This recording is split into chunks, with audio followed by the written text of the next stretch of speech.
the corner of a dark street. Just a cardboard sign and a can in between some dirty bare feet. Eyes that I can't bring myself to meet. Yeah, well I could spare 20 if I knew you'd be using it to get just what you need. And ooh, ooh, ooh, I'm just another cold shoulder. Ooh, ooh, you're somebody's brother, somebody's son, somebody's mother, father, somebody's someone, somebody's missing you. Wherever you came from, wherever you go, I hope you know you're somebody's someone. You're somebody's someone.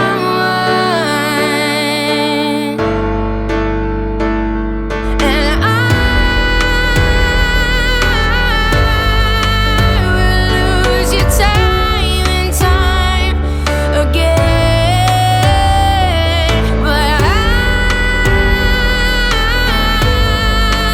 will be there with you until the end. 'Cause you're my only brother, you're my mother's son, and I'm still your little sister. Somebody, someone, we're all still missing you. Back where you came from, wherever you go, we hope you know you're somebody, someone. You're somebody, someone. You're somebody, someone. You're somebody, someone.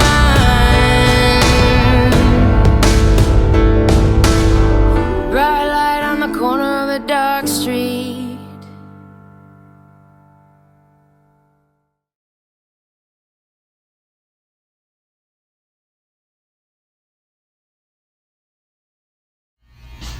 It'll give you samples, and then it doesn't matter if you have 2 years clean, 1 year clean, 30 days, whatever.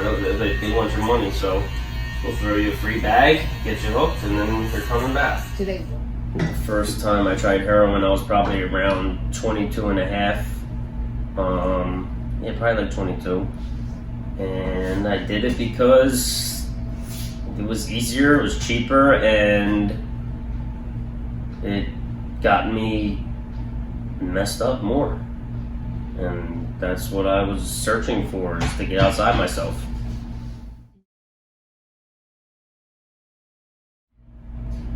Just going through the same cycle for too many times and seeing people die and just wanting a different life for myself finally.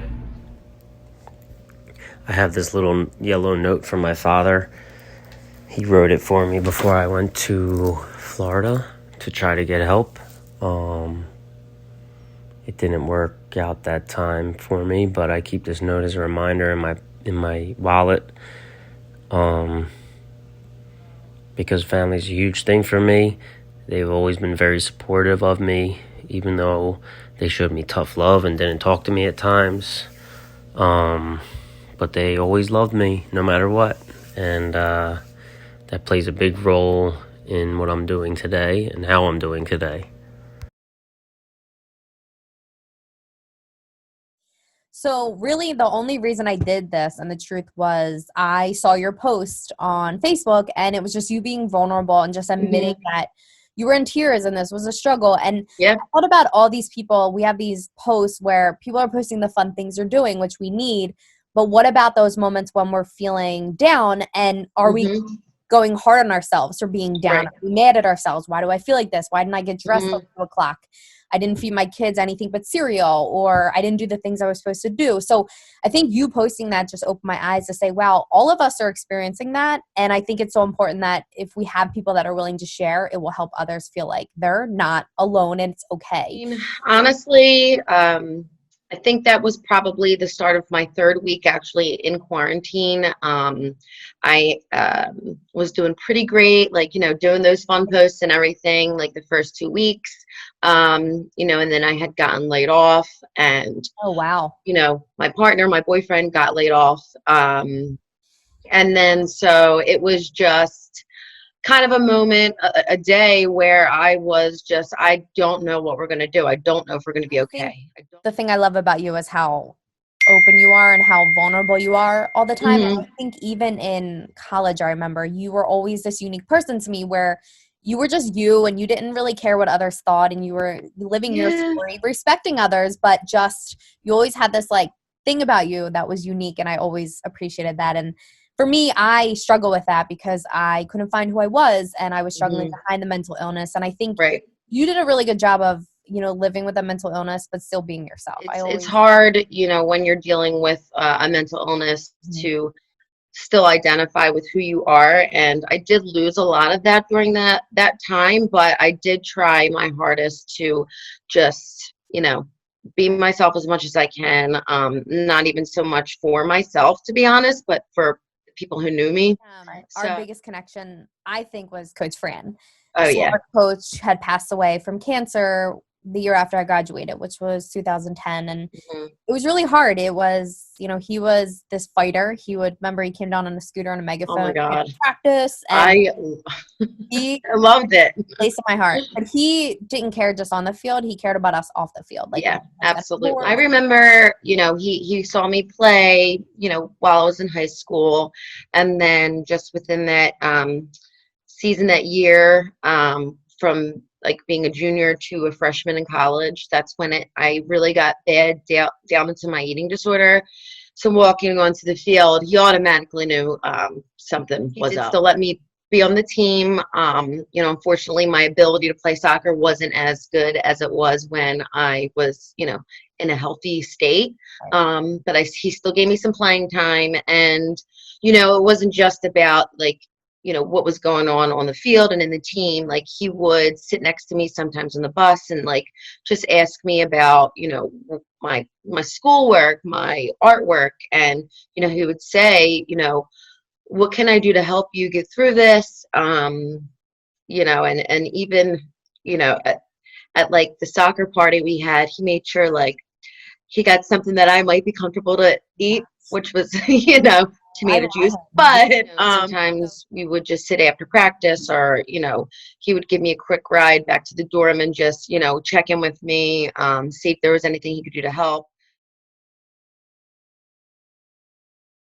When I was young, my parents had noticed that I was different. I have a 5-year-old now, and it's really hard for me to look at her and understand that I was the way I was at 5 because it breaks my heart to think my parents saw that. And they didn't want to admit it. It was always push it away. She's fine. Get over it. But I now understand that it's more you don't want your child to struggle. You just want them to have this life and push it away and it'll go away. So 5, I would have these really intensive, intrusive thoughts where I was scared about things like this happening, which I laugh now and say, I told you so because of my irrational thoughts. But the irrational thoughts that you have repetitively over and over again all day. And then you're doing these compulsions like things in even numbers, not stepping on cracks, touching the corners of tables, light switches on and off. You're trying to stop the bad things from happening. So it's called obsessive compulsive disorder. So I'm going through this cycle all day at 5 years old with these thoughts, asking for reassurance from my parents. They're telling me, stop having these thoughts. What's wrong? And I think when I got to really grade school, middle school, people started to notice the compulsions I was doing. And they were asking, why do you have these thoughts? Why would you say that? And I started to realize that I had to hide.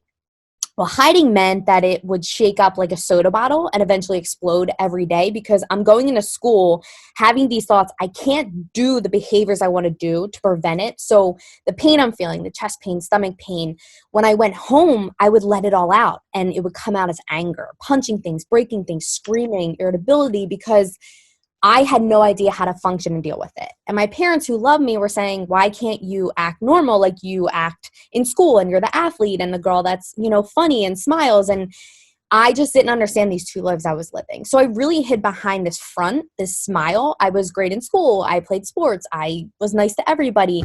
But really, when I got to high school, it was these two lives I was struggling to really with that mask, just trying to every day push and pretend everything was fine.